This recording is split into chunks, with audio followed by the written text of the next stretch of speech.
dinasti Tang pada masa Kaisar Wu Zetian itu mencatat bahwa di masa itu, dan itu kalau dikonversi tahunnya berarti adalah sekitar abad pertama Hijriyah, bahkan di penelitiannya Ki Haji Ahmad Baso yang dimuat dalam buku berjudul Islamisasi Nusantara, itu abad pertama Hijriah dan itu adalah masa kekhalifahan Sayyidina Utsman bin Affan. Oh, masih zaman sahabat ya? Di pantai barat dan timur Sumatera itu sudah ada komunitas yang disebut Tasi.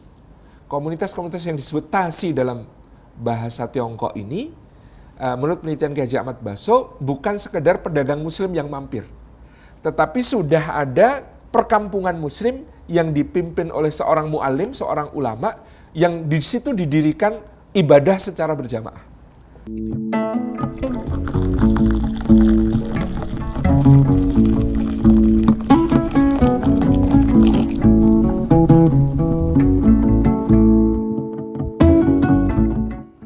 Ini baru namanya kalam. Dalam pertanyaan yang singkat banyak sekali yang kita dapatkan, Masya Allah. Ustaz, tapi pengaruh ulama dari luar terhadap keislaman di Indonesia ini seperti apa? Termasuk yang dari Hadramut, Ustaz? Itu yang sering saya sebut kepada kawan-kawan sebagai utang dakwah. Saya membagi proses dakwah Islam di Nusantara itu dalam 7 episode. Dan seharusnya episode ke-8 itu giliran kita. Karena dulu para ulama datang dari berbagai negeri yang jauh ke Nusantara ini untuk membawa syiar Islam. Sekarang sebenarnya kita punya utang dakwah untuk membawa syiar Islam ke berbagai negeri, gitu. Maksud saya begitu. Artinya Masya Allah ya, pada tahun 1964 kalau tidak salah di Medan ada seminar tentang sejarah masuknya Islam ke Nusantara. Dan waktu itu salah satu pemateri yang kemudian membawa data-data dan teori yang sangat penting adalah Buya Hamka rahimahullah.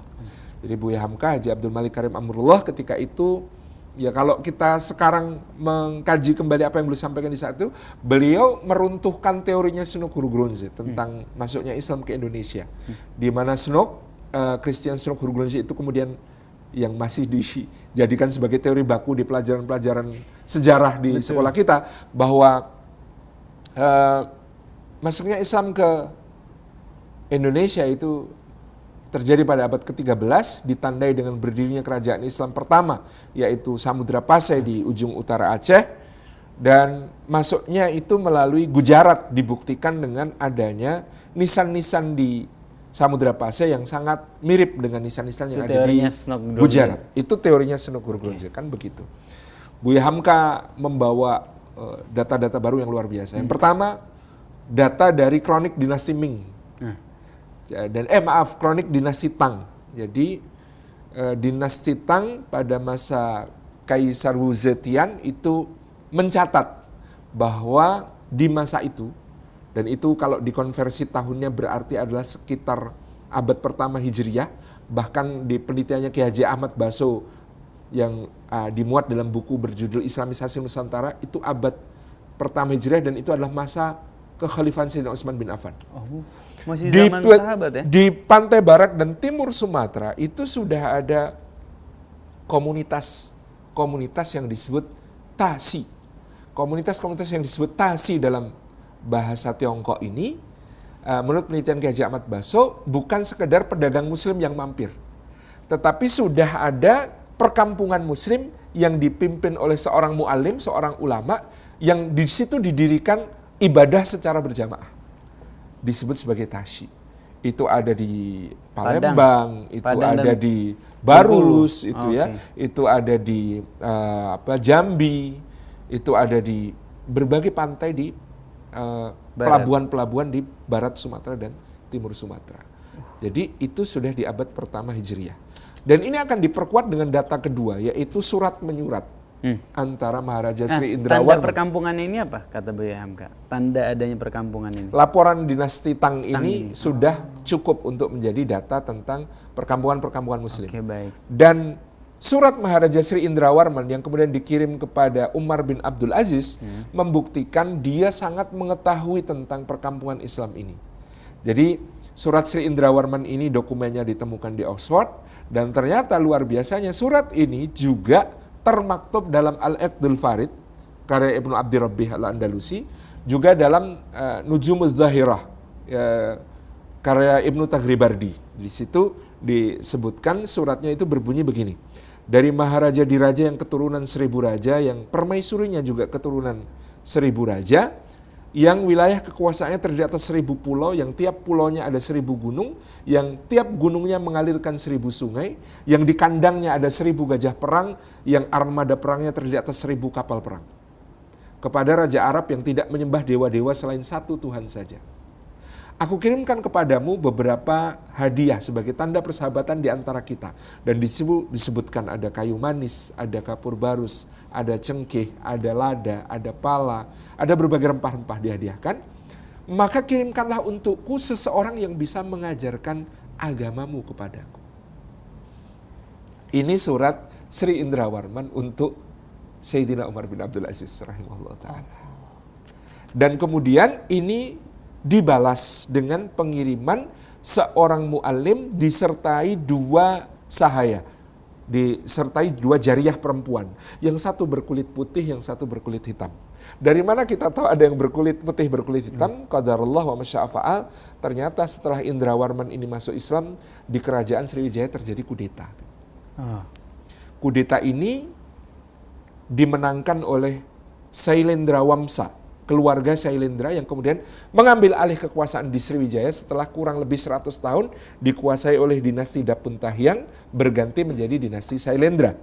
Kenapa dinasti Sailendra ini melakukan kudeta? Karena disupport oleh Tiongkok, dinasti Tang yang waktu itu beragama Buddha Mahayana, seperti juga agama dari dinasti Sailendra ini. Jadi ternyata Tiongkok pada waktu itu merasa kepentingannya di Asia Tenggara terganggu, terancam dengan masuk Islamnya Sri Indrawarman, sehingga dilakukan kudeta itu. Nah, kudeta ini dilaporkan, dan dalam laporan kudeta itu seperti tercatat dalam kronik dinasti Tang adalah Maharaja baru Sriwijaya dari dinasti Sailendra mengambil budak yang berkulit putih dan mengirim budak yang berkulit hitam itu ke Tiongkok. Jadi budak berkulit hitam hadiah Umar bin Abdul Aziz ini dikirimkan ke Tiongkok.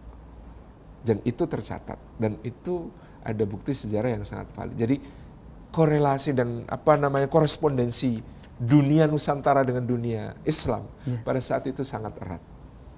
Ini sudah di abad pertama Hijriyah. Tapi berarti dari Raja Sailendra itu menghasilkan kerajaan Islam lagi apa enggak? Enggak, karena kemudian dikudeta. Dikatakan di dalam bukunya Mangaraja Onggang Perlindungan, judulnya Tuan Kurau, disebutkan Maharaja Sri Indrawarman kemudian melarikan diri ke pedalaman, tetap menganut Islam sampai akhir hayat, tetapi dengan itu dakwah Islam karena kudeta ini kemudian padam untuk sementara. Nah, maka ini saya sebut sebagai gelombang pertama syiar Islam di Nusantara. Nah, gelombang keduanya yang tadi antum sebut ini adalah peran yang luar biasa dari para sahadat, ya, yang Masya Allah ya, dengan hijrahnya As-Sayyid Ahmad Al-Muhajir dari Baghdad ke Hadramut, sampai kemudian beranak cucu di Hadramut, sampai kepada Alawi bin Ubaidillah bin Ahmad bin Isa dan seterusnya. Anak cucu beliau inilah yang kemudian menyebar ke timur perlahan-lahan, membawa syiar Islam ini ke berbagai negeri. Dan ini lagi-lagi Snuk Hurgrons salah. Karena Kesultanan Islam pertama di Nusantara bukan Samudra Pasai. Pada tahun 1041 di Ternate, rajanya sudah bernama Bab Masyhur Malamu dan dikatakan berasal dari Baghdad melalui Yaman. Di tahun 1041. Artinya itu 250 tahun sebelum Samudra Pasai. Sudah ada seorang Muslim menjadi penguasa di Ternate. Kemudian di tahun 1250 sudah ada Kolano Muhammad Naqi di Tidore. Di tahun 1241 itu bahkan Baghdad belum runtuh oleh serbuan Mongol, sudah ada Kolano Muhammad Naqi yang juga disebutkan berasal dari negeri Yaman. Kemudian yang ketiga, di Lombok pada tahun 1250 sudah ada Gaus Abdurrahman. Gaus Abdurrahman ini mensyiarkan Islam di Pulau Lombok dan bahkan kemudian menurunkan, dipercaya oleh orang Lombok, menurunkan datu Lombok dan datu Selaparang yang kemudian menjadi raja-raja, datu-datu Pejanggi dan datu-datu Selaparang yang kemudian menjadi raja-raja di Lombok. Dan dia juga disebutkan berasal dari Baghdad. Jadi apa yang disebutkan oleh Snook di sini runtuh karena ada kerajaan-kerajaan yang berdiri sebelum Samudra Pasir dan sudah menganut Islam. Di Gresik, di Leran, ada sebuah nisan berasal dari tahun 930 Masehi. Nama yang terukir di nisan itu Fatimah binti Maimun. Dan ini adalah makam muslimah yang dikenali di Jawa dan dianggap sebagai bukti sejarah. Di abad ke-10 komunitas muslim sudah sangat banyak di wilayah Jawa bahkan. Nah, ini adalah gelombang kedua dari para sahadat ini memegang peranan penting dalam dakwah muslim di Nusantara. Gelombang ketiga adalah konsekuensi dari perang salib dan perang melawan Mongol. Dalam perang salib dan perang melawan Mongol ini terjadi satu kebutuhan dana yang sangat besar di pusat dunia Islam waktu itu, yaitu di Mesir dan Suriah. Ketika itu ada daulah-daulah yang berjuang untuk mempertahankan Islam di sana, seperti di utara ada daulah Seljuk, kemudian di selatan ada daulah Zangkiyah, dilanjutkan daulah Ayyubiyah, dilanjutkan daulah Mamluk. Ini dalam berjihad melawan pasukan salib dan berjihad melawan pasukan Mongol, mereka membutuhkan dana yang sangat besar. Dari mana itu didapat? Dari perdagangan rempah-rempah. Dan perdagangan rempah-rempah itu hidup dari Ternate dan Tidore di timur sampai ke pelabuhan Aden, sampai ke pelabuhan Muscat, sampai ke wilayah-wilayah yang kemudian membawa rempah-rempah ini akhirnya nanti sampai bahkan ke Eropa. Ini jalur perdagangan rempah-rempah yang sangat hidup pada masa itu, dan karena ini urusannya dengan musuh-musuh yang sangat kuat, maka kaum muslimin merasa perlu untuk mengamankan pelabuhan-pelabuhan sepanjang jalur ini supaya jalur perdagangan rempah-rempah ini tidak buntu, karena ini penopang jihad. Jadi penopang jihad dengan harta yang didapat dari perdagangan rempah-rempah ini. Maka pada waktu itu panglima-panglima laut menguasai pelabuhan-pelabuhan di sepanjang jalur rempah-rempah ini, dimulai salah satunya seorang yang bernama Prasilu yang kemudian membangun pelabuhan di Samudra Pasai. Dan itulah Kesultanan Samudra Pasai. Dan ini menunjukkan Samudra Pasai ini gelombang ketiga dakwah, bukan gelombang kedua. Pertama seperti yang dikatakan Snook gitu ya.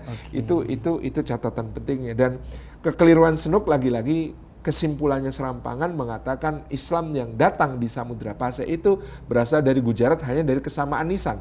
Kesamaan nisan tidak menunjukkan asal-usul dakwahnya dari mana, tapi menunjukkan memang yang waktu itu bikin nisan bagus, produk dari Gujarat, impor biasa. Betul.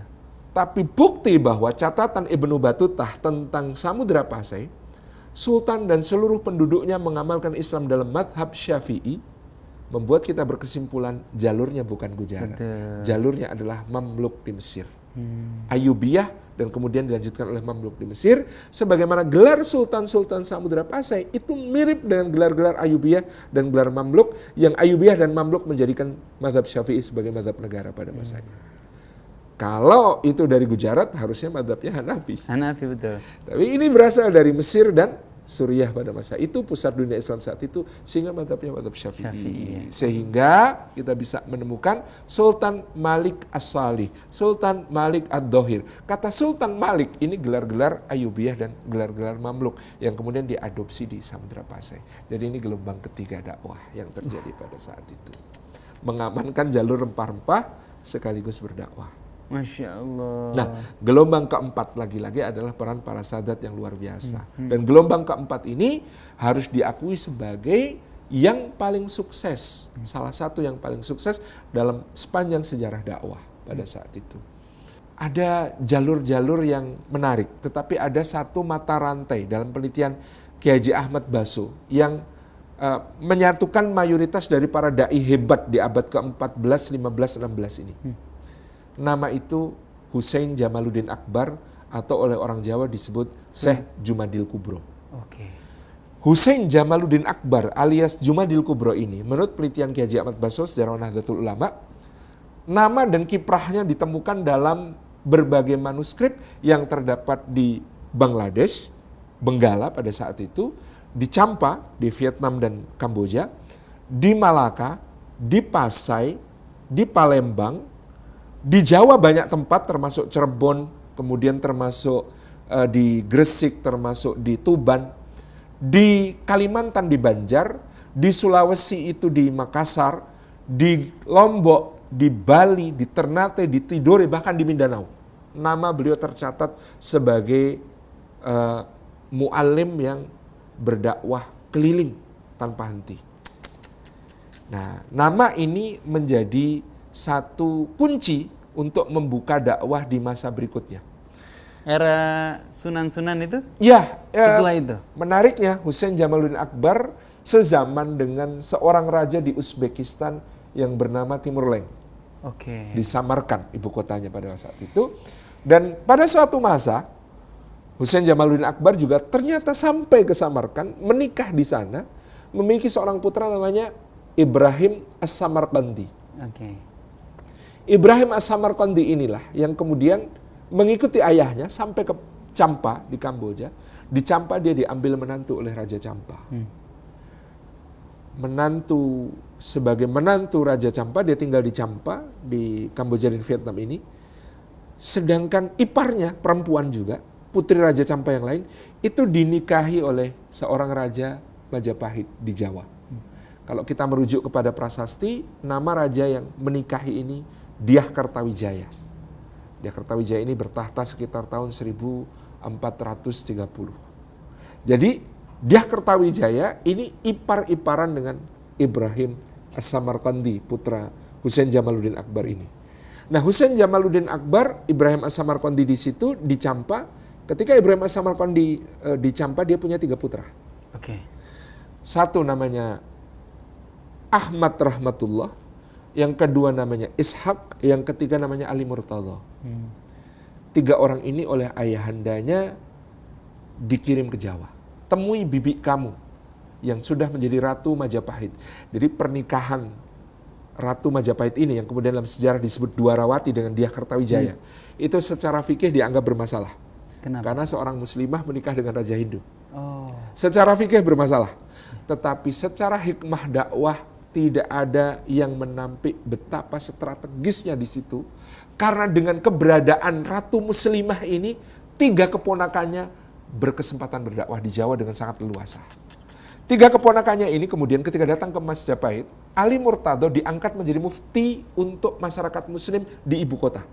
Maka makamnya ada di Trowulan, ada di Mojokerto sekarang. Di situ tertulis dalam bahasa Jawa, Sayyid Ali Murtolo. Karena orang Jawa nggak bisa bilang Ali Murtadha, dia bilangnya Ali Murtolo. Gitu ya. Itu menjadi mufti di ibu kota Majapahit.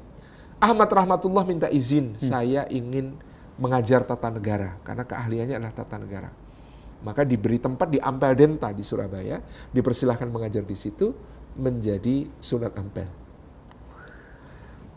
Ishak, karena dia keahliannya dalam bidang kedokteran, dikirim ke ujung timur, Blambangan. Di situ ada Raja Muda Majapahit yang berkuasa namanya Prabu Menak Sembuyu, punya putri namanya Dewi Sekardadu. Seluruh kerajaan sedang dilanda wabah, dan Ishak berhasil menyelesaikan masalah wabah itu, bahkan menyembuhkan putri raja, mengobati putri raja sehingga Allah karuniakan kesembuhan kepada dia.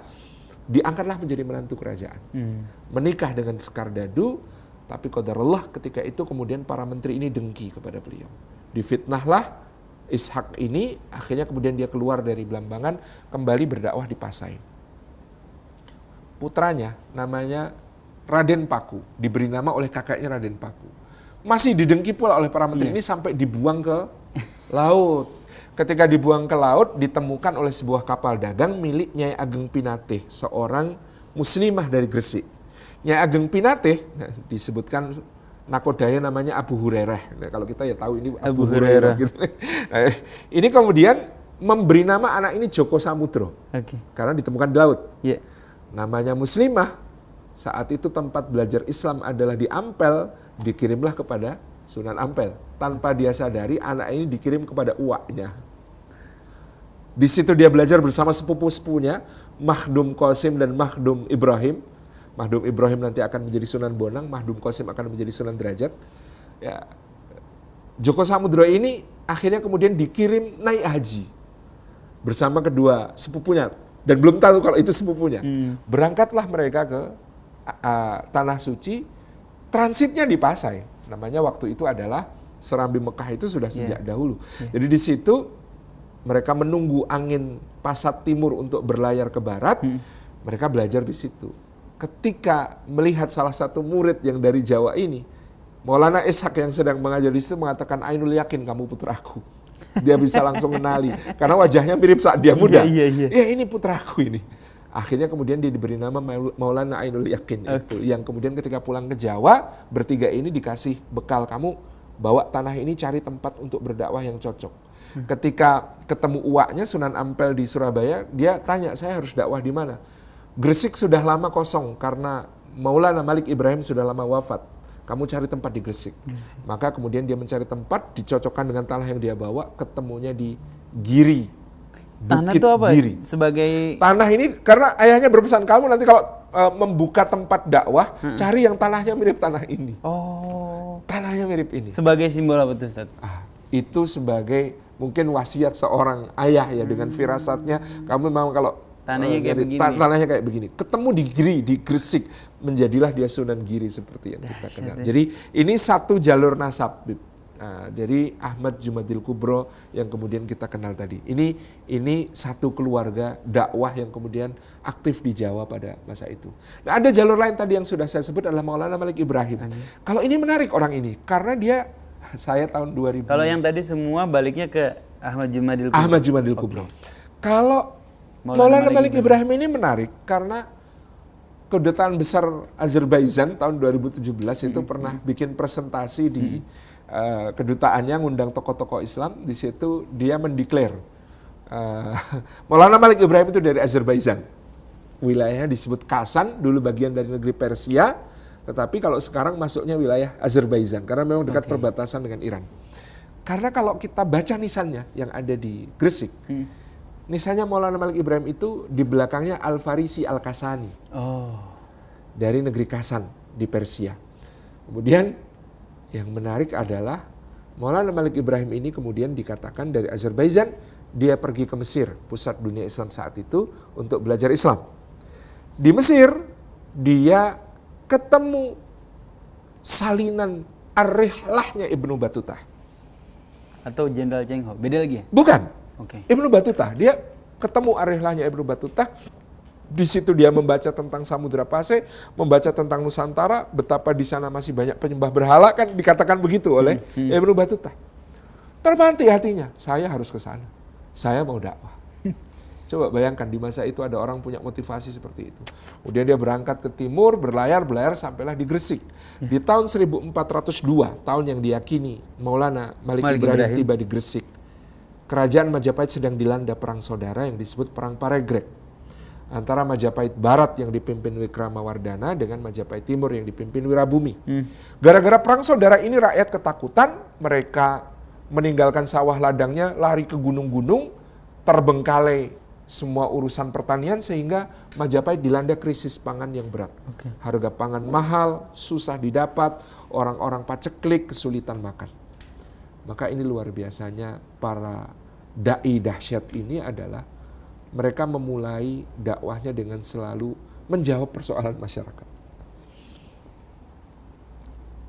Maulana Malik Ibrahim membuka sawah baru, saluran irigasi dan bendungan-bendungan kecil di sekitar Gresik untuk meningkatkan produksi pertanian menjadi 2 kali panen setahun. Itu inovasi beliau. Dia gerakkan rakyat, ayo yang masih mau bertanam bersama saya, kita harus tingkatkan produksi pangan. Untuk apa? Kita hadiahkan kepada kerajaan supaya teratasi krisis pangan ini. Dan itu berhasil. Maka Maharani Suhita, Ratu Majapahit yang berikutnya, menganugerahkan gelar Wong Agung kepada Maulana Malik Ibrahim. Di nisannya itu ada tulisan Sri Rakian Tani Babela. Yang artinya?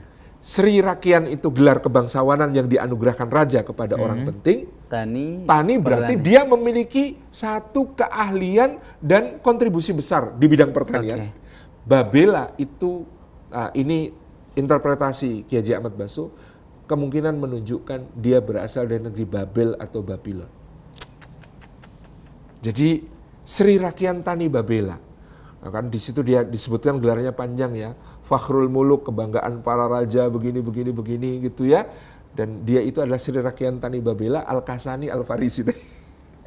Jadi ini Maulana Malik Ibrahim, satu jalur lagi dan menunjukkan kepada kita satu prinsip dakwah. Menjawab persoalan umat itu akan menjadikan, kalau penulis buku Atlas Wali Songo menuliskan, hebatnya adalah pada waktu orang Jawa memuliakan semua pemuka agama. Maka sampai-sampai ada satu referensi yang menyebut Maulana Malik Ibrahim itu disebut Brahmono Selam. Brahmono itu pemuka agama, Selam itu Islam. Jadi pemuka agama Islam. Jadi dia dimuliakan seperti kasta Brahmana dalam kerajaan Majapahit. Itu karena dia menjawab permasalahan masyarakat. Ya. Ini juga pelajaran buat para dai yang barangkali nonton podcast ini. Jadi kalau kita mau dakwah kita diterima atau mau dakwah kita, insya Allah dakwah diterima kalau yang kita bawa kebenaran. Tapi kalau mau dakwah kita berdampak besar, ya kita jawab permasalahan masyarakat. Betul. Dan itu jalan yang ditempuh juga keluarga Jumadil Kubro tadi. Jadi Ahmad Rahmatullah kenapa mengajukan diri menjadi guru tata negara? Karena para pembesar Majapahit banyak yang gugur dalam perang saudara.